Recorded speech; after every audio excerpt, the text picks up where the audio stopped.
Today, an official slide leaks for Nvidia's next GPU. AMD really screwed up. The 7800X3D is a beast, and Nvidia's RTX 5000 series is incredible.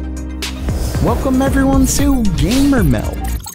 First up for today, an official RTX 4070 slide seems to have leaked over at Video Cards, and it looks like the rumors so far were pretty much spot on. For starters, the GPU comes with 12GB of GDDR6X memory, 36MB of L2 cache, a TGP of 200 watts, and it comes in at $599. So yeah, the leak price I recently went over looks to be correct. They show it next to the 3070 Ti to make it seem like it's the same price, but don't forget that this is the 4070 non-Ti, and if leaks are right, it has far fewer cores than say the 4070 Ti.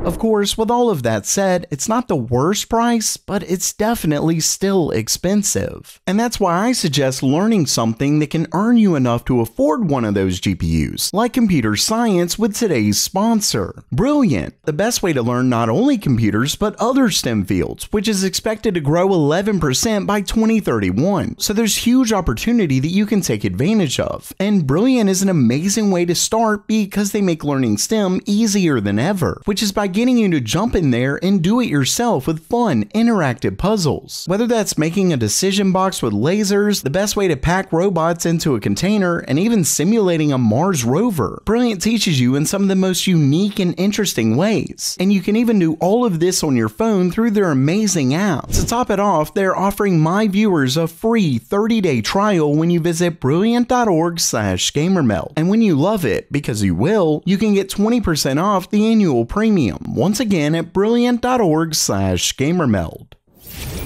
Next up for today, it looks like AMD made a pretty terrible mistake when it comes to their newly released A620 motherboards. As you know, these boards are AMD's newest entry-level AM5 chipset, and given the boards start as low as $85, I was pretty excited. Sure, they cut corners in certain ways, like utilizing PCI Express 4.0 instead of 5, they don't allow overclocking, have fewer USB, etc. But these kind of changes are expected for such a low-end board. Well, during that release, something fairly odd happened. All of the board partners made their announcement, so we knew the official specs, even pricing, because they were literally released. It wasn't just an announcement. Yet AMD didn't actually say anything until later that night. I didn't see the announcement email I received until long after my video was posted, but I just figured I wasn't high on their list. Come to find out, no one got pressed X until late that night, long after board partners made their announcements, and the very next day it was April Fool's. So like the worst time ever. In hindsight, it sorta seems like it may have been intentional, especially given what I'm about to say seems like an April Fool's joke, because there's one thing in the press deck that no board partners seem to mention. In this slide here, it states, quote, ideal for Ryzen 7000 processors with a 65-watt TDP. Models with higher TDPs will boot if the BIOS AGISA version supports them. Okay, so these aren't made to handle the full power draw of the X models, and even that isn't surprising. Even Intel's B series boards don't guarantee the full peak power consumption of their higher end models. Well, AMD does. It's actually a big difference that somewhat explains AMD's higher pricing of their B series boards. But it's this part right here, the quote, if the BIOS AGISA version supports them. Does that mean some motherboards won't support the X series models at all? I've sent an email to my AMD rep for clarification, and I'll pin a comment if that's incorrect. But why even put that there? And why not make all of this clear right off the bat? It definitely seems like a misstep from AMD. Next up, it looks like an official slide from AMD on their Ryzen 7800X3D chip has been leaked, and it gives us performance numbers compared to Intel's 13900K, and let's just say it's wild. As you can see, it shows a slew of games from new to old, with Intel winning some, though not by much when it does win. The 7800X3D on the other hand wins most of the games, and in some of the games it really wins. We're talking 31% faster, 20% faster, etc. And of course, while this may seem to be expected given it's a newer chip, don't forget that the 7800X3D is set for release at just $450. So this is definitely gearing up to be a very impressive release. Of course, don't forget that these are likely cherry-picked, though it is quite a few games across the board, with many of them being extremely popular. Still, we'll have to wait a bit for third-party reviews. Oh, and if you're interested in picking one up, I'll have affiliate links to it down in the description below for when it's released. It won't cost you anything more, and it helps the channel out.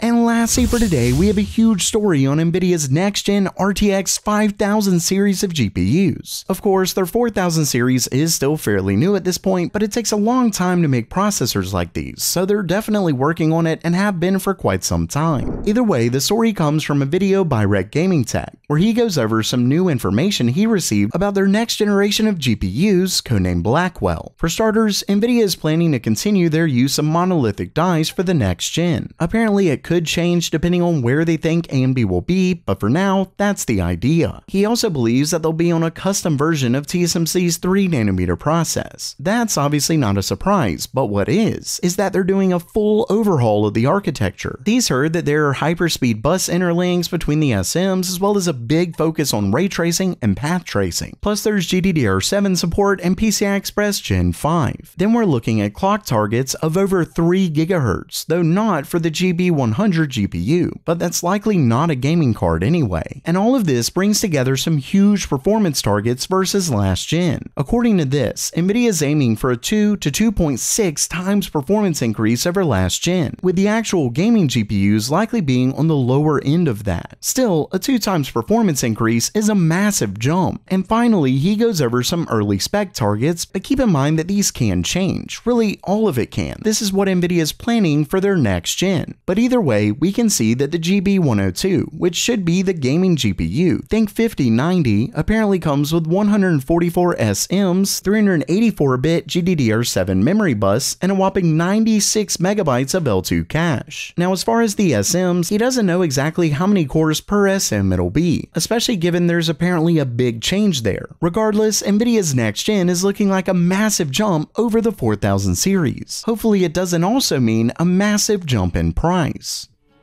So while that does it for today, are you ready for Nvidia's next gen, or what about AMD's upcoming CPU? Let me know down in the comments below. And don't forget to try out Brilliant for free at brilliant.org/gamermeld. And as always, have a great day.